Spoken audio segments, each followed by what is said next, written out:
지난 시정연설 총리님께서 진행하셨는데요. 네.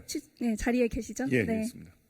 정부의 의료개혁 의지가 굉장히 강력한 것 같습니다. 의료라는 단어는 19번이나 언급이 됐더라고요. 저는 사실 기후에 관심이 있는데 기후는 딱 한 번 언급됐습니다. 정부가 의료개혁을 20대 핵심 과제로 선정했고요. 필수 지역 의료 강화를 해야 된다. 인재 양성을 위해서 5년간 10조 원 국가 재정을 투입하겠다. 이렇게 하면서 지난 2월에 2035년까지 1만 명의 의사 인력을 확충하겠다는 그런 목표로 내년도 의과대학 정원을 2,000명 증원하는 인력 확대 방안 발표했죠. 예. 네, 그 이후에 사실 이제 여러 가지 문제들이 생기고 있는데요. 의료 개혁을 위해서 의사 인력 확대가 필요하다. 네, 이 점에 대해서는 동의하는 의견이 많은 것 같습니다.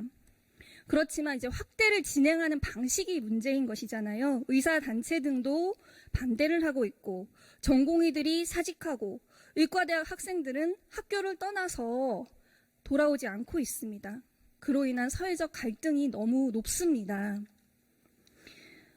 지금 국무조정실장님께서는 여러 중앙기관들의 행정을 지휘 감독하는 그런 위치에 있으시잖아요. 그런 점에서 이 의료개혁 추진과 관련해서 책임감 있는 해법을 역시 조율해서 내놓아야 하는 그런 위치에 있다라고 생각합니다. 그러시죠? 예. 예. 그래서 의료개혁 추진 방식에 대해서 깊이 생각해 보셔야 될 것 같고, 특히 오늘은 이제 예산을 논의하는 자리니까요. 관련하여 내년 예산에 대해서 촘촘히 살펴보셨는지 여쭙고 싶습니다. 예, 관계부처와 함께 살펴보고 있습니다. 네, 저는 내년 예산에 대해서 질문을 드리려고 하는데요. 이게 이제 의료개혁 방향을 잘 반영하고 있고 현실 역시 잘 반영을 해야 될 것 같은데 이렇게 국민적인 합의가 부족한 사안에 대해서 예산이 조금 성급하게 편성된 것이 아닌가 하는 그런 의구심이 있습니다.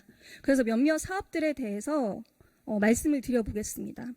우선 교육부 예산인데요. 사립학교 환경 개선 자금 융자 사업 예산이 있습니다. 이 사업은 교육 환경 개선을 위해서 필요한 자금을 학교의 저금리로 장기, 저리로 지원하는 그런 사업이에요. 이 자금으로 의대는 아마도 의료 장비를 확충하고 의과대학 운영비를 조달하고 노후시설을 개선할 수 있을 것입니다. 이 예산이 전년 대비 2.16배 증액되어서 2,180억 원이 편성이 됐습니다.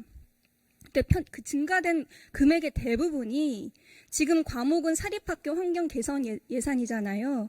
대부분이 이제 의대 쪽으로 편성이 된 거예요.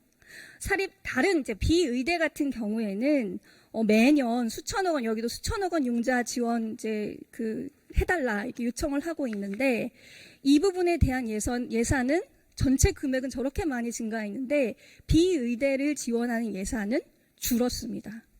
그래서 결과적으로 수요 대비 지급률이 비의대의 경우에는 올해 40%였는데 내년에 25%로 줄어들게 됩니다. 정부의 무리한 의대 정원 확대를 뒷받침하기 위해서 비의대에 대한 지원이 줄어드는 그런 형평성의 문제가 있는 것 같습니다. 이뿐만이 아니라요. 의대 여건 개선 사업이라는 게 있는데요. 이거 같은 경우에는 딱 의대를 지원하기 위한 예산이죠. 무려 8,678억 원 편성이 되었습니다. 국립시설을 이렇게 새로 건설하는 그런 예산 같은 경우에 얼마나 편성이 어렵습니까? 지침에 따르면 사전 타당성 평가라는 거를 해야 되는 걸로 알고 있는데요. 지금 이 예산 같은 경우에는 거의 9천억 원에 가까운 그런 금액인데 사업의 효과성이나 경제성에 대한 검토가 전혀 없었습니다. 이 예산을 어떻게 산출했는지 아시나요? 세부적인 사항은 이제 조정실장님께서 아시긴 어려울 것 같은데 제가 보여드릴게요. 산출 과정을 보니까 단순하게 의대생 1인당 소요 면적당 평균 공사 단가 기준으로 곱하기를 해가지고 전체 예산을 마련을 한 거예요. 이거를 대학별로 어떻게 공간 구성을 하겠다 이런 계획도 없이 일률적으로 이렇게 곱하기를 해서 예산을 편성을 했습니다. 정말 어떻게 이렇게 예산을 딸 수 있냐, 다른 부처들에서 그렇게 생각을 할 수 있을 것 같습니다. 이 투입될 국가 예산이 9천억 원에 달하는데 이런 방식으로 예산을 편성하는 게 맞다고 생각하십니까? 예산을 편성하는 과정에서는 좀 어쩔 수 없이 물량 단가를 고려해야 되는 부분들이 있습니다. 그래서 이 경우에 있어서는 국립대 의대 시설 여건은 전반적으로 좀 개선을 하려고 총사업비를 조정을 한 거고요. 저희가 조금 더 세부적인 의대 개선 여건 개선 사업인데요. 예, 그러니까요. 국립대 의대 시설 여건의 전반적인 그 개선을 위해서 한 거고, 저희가 이제 예산이 이게 총사업비가 이제 몇 년에 걸쳐서 되기 때문에 그 내년도 예산뿐만 아니라 그 이후의 예산에서 조정해 가는 과정에서는 필요한 경우에서는 적절한 그 수준의 조정이 있을 수 있을 거라 생각하고 그 과정에서 개별 학교들의 여건을 충분히 고려할 것으로 생각을 하고 있습니다. 네. 이 예산이 저는 이렇게 절차적인 타당성, 사실 절차라는 것이 거쳐야 하는 의미가 당연히 있을 것인데 그런 걸 거치지 않고 편성됐다는 점에서 방금 말씀하신 것처럼 집행 과정에 어떤 합리성을 추구하는 것만으로 해결될 문제는 아니다. 이런 생각도 듭니다. 그리고 여기 예산을 이렇게 편성함으로써 분명히 다른 부문의 예산이 줄었을 것이기 때문에요. 그래서 내년 예산 편성에 대해서 저는 다시 점검해 봐야 된다고 생각하고요.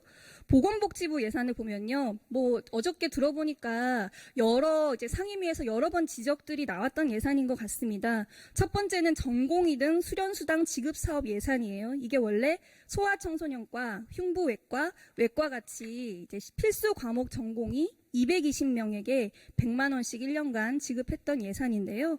내년에 갑자기 이제 8개 과목 4,600명으로 확대해서 전년 대비 12배 증액된 589억 원이 편성됐습니다. 이 사업이 효과가 있다면은 이렇게 늘려서 예산을 편성하는데 동의할 수 있겠지만 어저께 질의에 나왔던 걸 보니까 이 8개 과목 지금 현장에 남아있는 전공이 400명 정도밖에 안 된다고 하더라고요. 당장 4,600명 누가 받아갈지 모르겠습니다. 그리고 과거에 유사한 사업이 있었어요. 국공립대 수당 사업이라는 게 있었어요. 기피 과목 전공의들을 지원하기 위해서 만들었던 것인데요. 비슷한 설계를 가지고 있었는데 2016년에 폐지한 전례가 있습니다. 내년 신규 사업으로 편성된 지역 필수의사 지역수당 사업도 마찬가지입니다.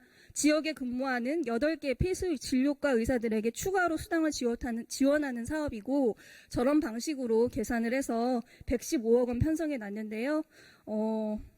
과거에 유사한 공중보건 장학제도 사업이 2019년부터 시행이 되고 있는데 신청률이 50% 정도밖에 안 된다고 알고 있습니다.